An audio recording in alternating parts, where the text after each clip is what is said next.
Plastic for me is a material that really into everyone's everyday life. So by looking back the history of it, you can really see the ethnographic information of how people live and why they are. So that's also very important information for me to design. My name is Jie. I come from China originally and now live and work in Eindhoven. So I am product designer and a ceramist. Yeah, the depot is really amazing. When you see the object, you see the real color, you smell it, and you see the trace of people using it. It's a really, really beautiful thing. So all those things give me new inspirations about working with those historical pieces.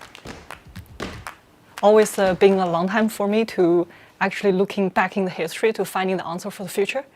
There are 3 objects I think that nicely represent who I was, where I am, and where I want to be in the future.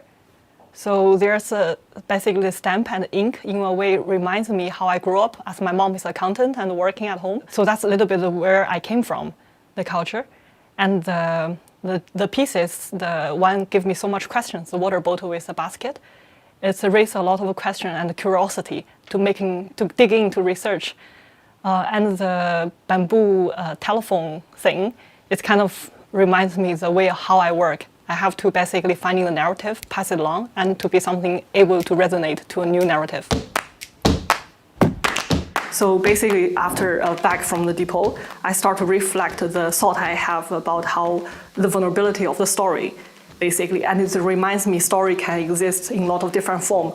For example, diary, journaling, and even the story you tell along to each other.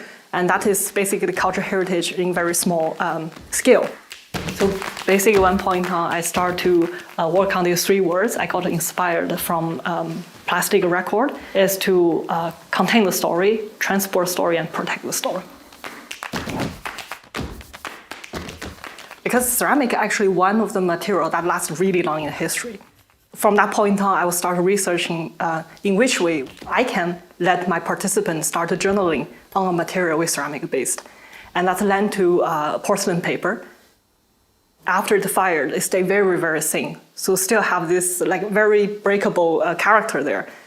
And with the specific type of ceramic pigment, people can write on it. It's a very natural feeling. It's just like writing on cardboard. But after be processed, the porcelain paper can be fired. After fire, it's become real porcelain, and it's very fragile.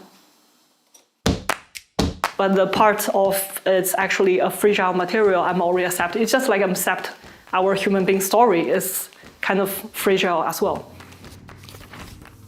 Blue color for me is a very identical thing in the history of porcelain. Because through the different time period, the salts of the cobalt are changing, and basically through different salts of the cobalt, you can identify which time period it come from. So I decided to use blue, again, cobalt, on my white porcelain.